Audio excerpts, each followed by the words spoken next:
matter how much money you have, it's always amazing problems. Except the more money, the more pressure there is. And gee, these days, um, uh, there are so many solutions to your special effects problems. And what I've found is that the cheapest ones are usually the most effective. I mean, if you're looking for bang for buck kind of thing, I heard about directors who spend all this money on floods, blood or something like that, and the thing that gets a big scare is a little simple wound, that you did for nothing. And I think that actually works better because, for one thing, the audience fills in the blanks. You'll put the mayhem in where the editing suggests it, and that's part of the art of cinema, and that's the fun stuff. And of course, in our day, I guess I'm partially responsible for that. We would show everything, as if that's the new taboo that we're going to break, that kind of thing. But yeah, no, budgets don't really matter, other than hopefully your paycheck, which wasn't. You can elaborate on Evil Dead, but yeah. Any other questions? Yes. What was the one film or episode you watched when you were younger and you said, "Gee, I want to make props like whoever's doing that"? Well, I saw King Kong, or at least the first half of it, when I was 5 years old, and my brother and I turned on the 10 a.m. Saturday morning matinee, and there was King Kong. We watched it up until the T-Rex King Kong fight, and Dad goes, "Come on, guys, we gotta go to the lumberyard." "Oh, Dad, it's the coolest movie." I didn't see the end of it till a year later. That's all they talked about for the next year, is dinosaurs and King Kong and how they do this.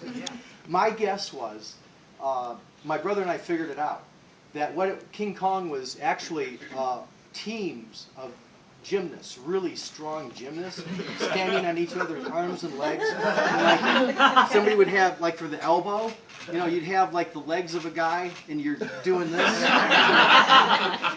Completely practical effect. And it wasn't until years later I discovered it was the genius of Willis O'Brien and a handful of other guys who did this stuff, and used amazing leaps in technology for that day. The sodium, the matting processes they used were fairly new. The optical printer, basically it's a camera that's pointed at the film plane of a projector, and you can manipulate the image that way. You're reproducing it, so you lose a generation, but you can combine it with a matte, which is a blacked out portion of the frame.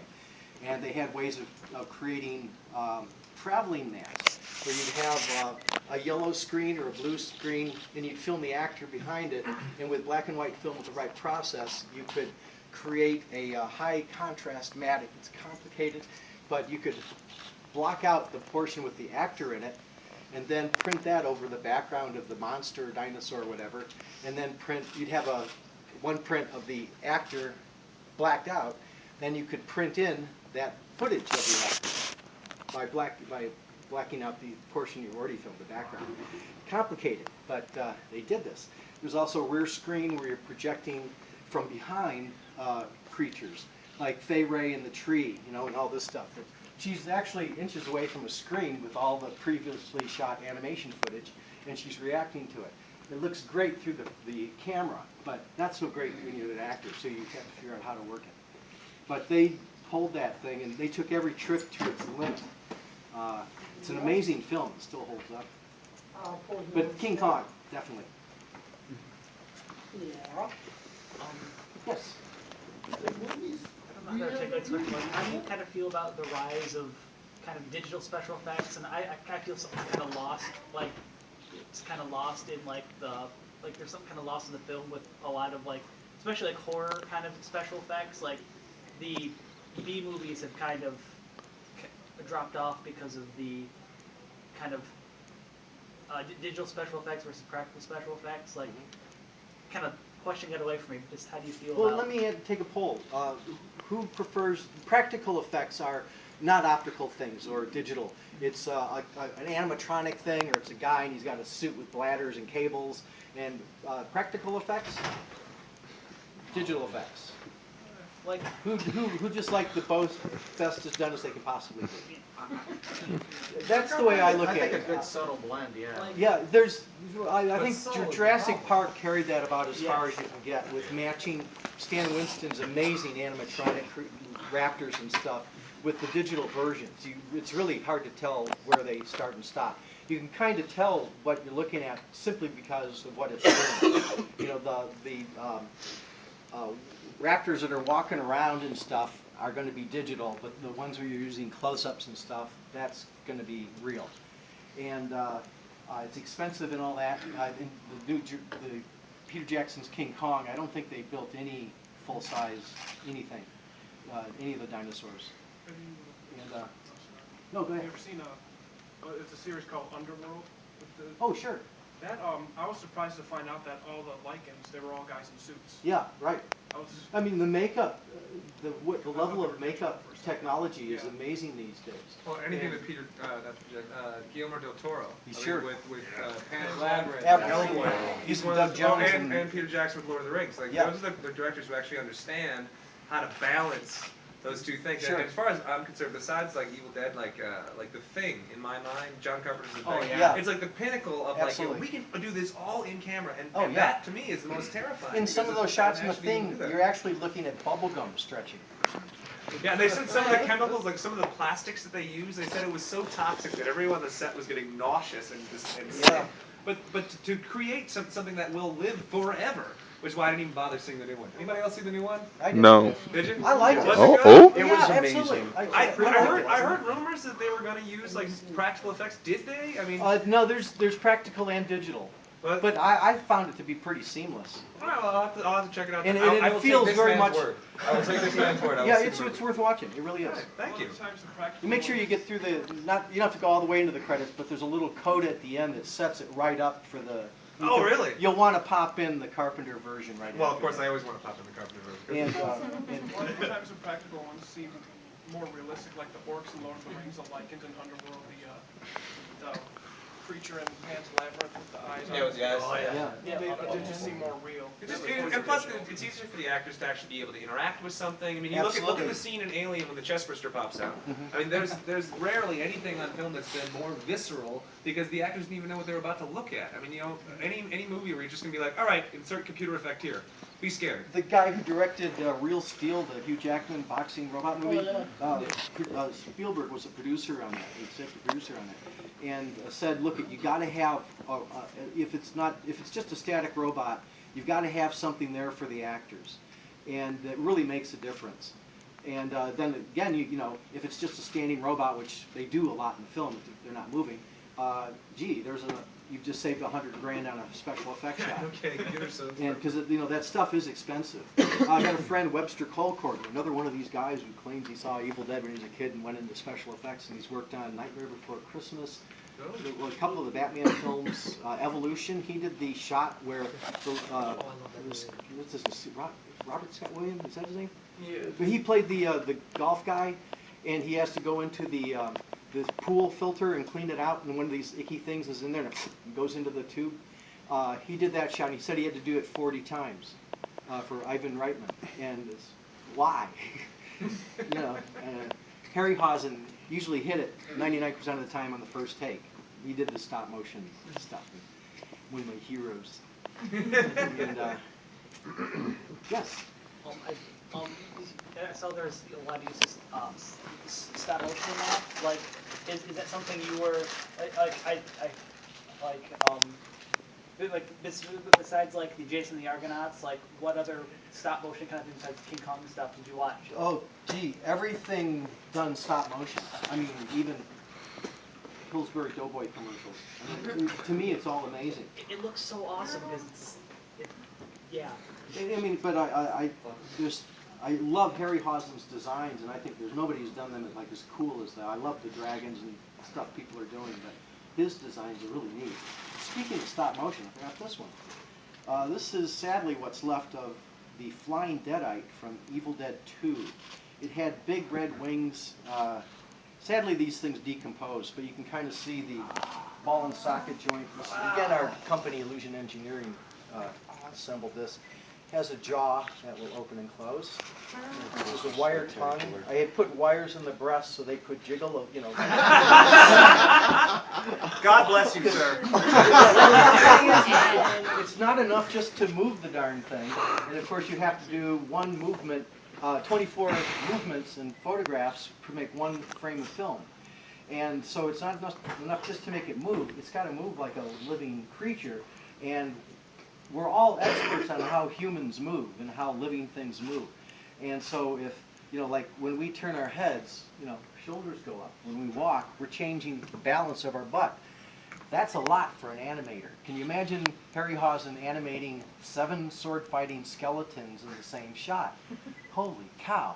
It took him months to do that, like 3 or 4 months to do that shot, to do that sequence. And, you know, and it's not just making them move like something real. You're also fighting Todd Armstrong with a sword, and the actor is fighting nothing. What they would do would film, they had some fencing experts, and they would rehearse these things to the count of 8. 1, 2, 3, 4, 5, 6, 7, 8, you know, that kind of thing. And they would rehearse it with guys in suits that had numbers on them so they'd know which skeleton it's supposed to be. Then they would film that, rehearse it, you know, 100 times, then film it a couple of times, take out the best take, and then Ray would use that as the guide for the animation, because he's got to hit cues, and he'd have notes that the skeleton sword must strike at frame 352 or whatever it is, and it's got to be there or you start from scratch again. And holy cow, and then he's compositing the shots so that the foreground where the board holding the skeleton is matted out, and you put in the foreground of the actual frame of the background. Complicated stuff, but amazing. And he was doing that all in Canada, meaning no optical printer. You're doing it, you know, once and you screw it up. Of course, they do camera tests to get exposures right before they do that. Yeah, it's amazing, amazing stuff. And there was a question about my interpretation of my explanation of why the 3 Evil Dead films don't fit together, because I think they do. In the first film, you've got the 5 kids show up. In Evil Dead 2, only 2. And in Evil Dead 3, the story's changed a little better. Now, I love Betsy Baker, beautiful girl, but when you go from Betsy to the girl from number 2, she had a boob job, more kind of sexy, glamorous in the nightclub kind of way. And in number 3, it's Bridget Fonda, which, you know, kind of trading up. My theory is that Ash's story is changing, because the Evil Dead 2, there's no explanation of the other 3 people who died. And my idea is Ash goes insane about 2/3, 3/4 of the way through the first film, Evil Dead. And then, and so he's crazy. And why would he go crazy? He's so sexually repressed he went psychotic. Scotty and Shelley, well, first of all, the backstory is, and it's not revealed in the movie, but it was known amongst the cast and all this, that the reason Cheryl, Ash's sister, is there, is she was supposed to go on her own weekend with her boyfriend somewhere else, but he breaks up and goes with his new girlfriend. So she's all upset, and she's best friends with Shelley and Linda. We can't leave her alone, so we bring her alone, although it's supposed to be a hot and wild, you know, spring break weekend or whatever it is. And so Ash has some guilt and, you know, probably Catholic upbringing, something like that, but he's repressed about it. Scotty and Shelley, let's peel off the clothes and start, you know, doing it. Ash, here, Linda, here's a token of my affection for you. He's not going to get a kiss, much less sleep. And to him, that's the catalyst. It's easier to psychotically and delusionally turn your friends into demons that require killing, because the Deadites in Evil Dead 1 don't kill anybody. They're killed by Ash or Scotty. And so this is his way of silencing the whole guilt thing. So he turns his friends into deadites that require killing.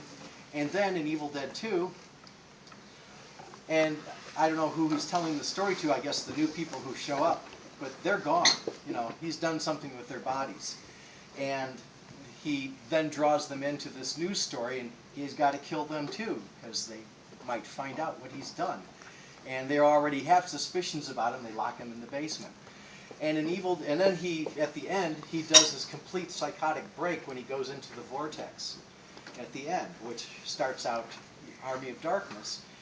And he's back in 1300 AD. Well, if King Arthur existed, he was 4th century. England was never an arid desert region. That's smart. Never sold weapons. And he's nuts. And of course, at the end, he splits into two. That's schizophrenia. That's as good as Gollum for an example of schizophrenia. And I love that shot. He gets bitten by the guy and he sees the eyeball. And there's a shot where he comes out. And I did some books for an Australian company. They wanted an Army of Darkness book of the dead, like I did for the first two for Anchor Bay. And I did drawings in it, and I wanted to do a drawing of that shot. And I was watching it, and how the hell did they do this? It's not stop motion or anything like that. It's Bruce in an elaborate suit. Well, he's got two heads, and his shoulders are wide apart, and both arms are working. One arm pokes the other head in the face. Well, how they did it, and I figured it out. He's got a prosthetic extra rib cage and Bruce head. When he first comes into the shot, one head is dead and the other is looking around and the arms are flailing. The dead head is Bruce's real head. The fake head is a robot, animatronic head. There's a guy with a motor, a little thing, and he's moving the head around, so it'll look alive. But they cleverly had you fake it out, so you look like Bruce is the evil head, and this other one is, alive and working. And so what it is on Bruce's side, this elbow becomes the shoulder for this creature. This is the real head. And then this arm, the forearm, is actually the upper arm. And then he's holding on to the forearm. So he can do this, poke himself in the head, flail it around. And I'm sure it was really uncomfortable. And from the number of shots they had in there, he's probably in that for probably at least a week. And I think it's brilliant. I think that's brilliant. And the way he sells this stuff, it's not just the gag, it's that they figured out a way to sell it so that they'll fool you. And that's just clever. There's a great practical effect for it. And so that's my explanation of why the three Evil Dead films appear not to make any sense together, but they actually do. I've never discussed that with Sam or Bruce. It's completely my idea. It works for me. I enjoy it that way too. Yes? Have you ever seen Evil Dead the musical? 21 times. A couple of times in Toronto, Montreal, Broadway, Kalamazoo, Dexter, Detroit. And I'm willing to see it again. And fun Montreal story. I was there in October. They have a Just for Laughs festival. The whole city is every comedian in the world goes there. And so I got invited to that. It was really cool. And on the Saturday night show, they introduced me. And here's Tom Sullivan from Evil Dead. And I'm going to name drop in a second. It's really shameless. And here's Tom Sullivan from Evil Dead. And he'll be signing stuff during the intermission. And through the whole thing, there's this guy a couple tables away going, like this. Holy shit, that's Bill Paxton. Oh, so I find out how he got there. And he was with his dad, who played the Green Goblin's butler in the Spider-Man films. And his son, I think his name was Jake, but he played little... It's in Spy Kids. I think the second Spy Kids. Bill Paxton plays a cowboy guy who runs an amusement park. And, no, it's Spy Kids 3. His son plays Little Dipper or whatever his name is. And they were all there. And Bill had gone to the Just for Laughs festival with his family, get away from everything. And this is like a week before Thunderbirds opened. And he was walking down the street and he sees a big poster for Evil Dead the Musical. Looking around. And a cop nabs him. Sir, you really shouldn't be pulling out. Well, here's the thing: is I'm an actor, and I was in a movie directed by Sam Raimi. What was it called? The one where they find the cash. Bridget Fonda's in it. A Simple Plan. Simple Plan, which I look at as a kind of a reality-based version of Evil Dead, because it's how a group of friends and family are torn apart by the greed involved with this plane that they find. It really works like that. It's kind of interesting. It's just removed all the. It's how they disintegrate, and but it's removed all the supernatural silliness stuff. Anyway, so he talks his way out of life in prison for ripping a poster, and the cop says, well, it's just playing down the street here. I bet you if you walked in, they'd probably give you a poster. He goes, yeah, I'll go do that. So he shows up, and next thing you know, he's got tickets for everybody. And so that's cool. But after the show, he was so neat. He's such an amazingly cool guy. He's everything you'd hope he'd be. And but he signed stuff for everybody and got pictures taken. But that was a real treat. Neat. And he wanted to meet me. That was really and I actually like Thunderbirds, for the 8-year-old in me. Any other questions? On the Bill Paxton tip, did you ever see a movie called The Dark Backward? No. You should check that one out. Okay. Him and Judd Nelson. Really, there's some interesting practical effects that go on in that movie as well. Cool. It's an independent flick. I don't know who directed it, but. Cool. There's Bill Paxton in a movie called Next of Kin. Yeah. Oh, God, I love that. Yeah, wasn't he one of the younger brothers? Liam Neeson, right? No, yeah, Liam Neeson was one of the brothers too. It was Patrick Swayze, Liam Neeson, and Bill Paxton all played Kentucky brothers that moved to Chicago. Yeah, and somebody's killed and they do the backwoods justice on it. Oh my God, it's amazing. Oh, it's a terrific film. I Yeah. love it. You need to watch the movie. I met Liam Neeson on the set of Darkman. Sam Go on. invited me on. And, Go on. I got to watch him shooting laboratory scenes, and they had the whole carnival set up.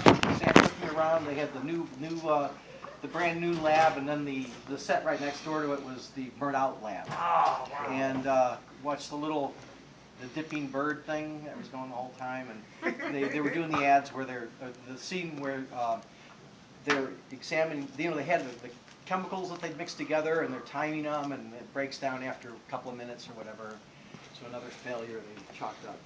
But yeah, that was so cool. Yeah, it's good to be me.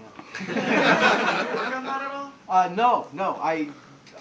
I was dating Blanche Sindelar, who was the prop master on Evil Dead 2, and I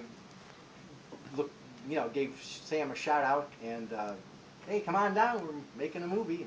Hell yeah! But it was a great day. Went up to dinner. He had the craft services display out, which is always great. They produce nice food on those things. And I a couple years later, hooked up again with Blanche in 2005. And at that time, she was prop master for The West Wing. She was prop master for the entire 7-year series. And this was the beginning of the 7th season, and I got to be an extra in the 3rd episode. And it was really neat. Alan Alda played Governor, I forgot his name, but he was running against Jimmy Smits. And I was with 2 reporters, and I played the cameraman.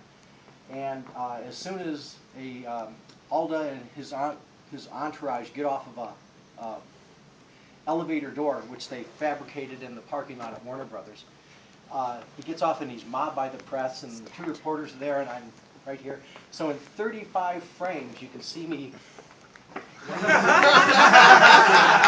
Then it's the 2 shot of the reporters. There's my elbow holding the camera. So it's like the perfect extra thing. And for about 2-3 hours of mostly waiting, I made $54 and got to talk with the other extras. And it was really interesting because there's the extras who are just retired folks, and this is just something to do, make a little change, you know, and you're in a fun place. I mean, Warner Brothers Studios, a riot. They were doing the Poseidon remake, and I saw Kurt Russell driving around. I know he had a driver in his for his golf cart, but he would drive. And it looked like he was having, every time I saw him, he was having the time of his life. Fucking Kurt Russell, everybody! I waved at Richard Dreyfuss, and then I realized, well, that's his body double. That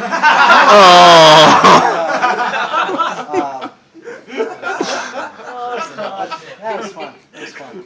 Awfully cool. But the sets were really cool. You walk by the stage, and here's, you know, the ballroom of the Poseidon. It's upside down. How do you build this crap? It's amazing. And plus, I got just being on the location. You got, they have a big gift room. Plus, it's where you go buy any kind of office supply, hardware thing. This big building with all these stuff that you might need for your production. It's all at an employee discount. Plus, all the entire everything they had on Warner Brothers DVDs. So I could go in there and bought shitloads of Warner Brothers movies. They made some great ones, yeah. But yeah, it's fun. I like this showbiz thing. And yesterday I spent 11 hours as a zombie for a film called Day Planner of the Dead. I'll tell you, but don't put any of this on the web, okay? Because it's a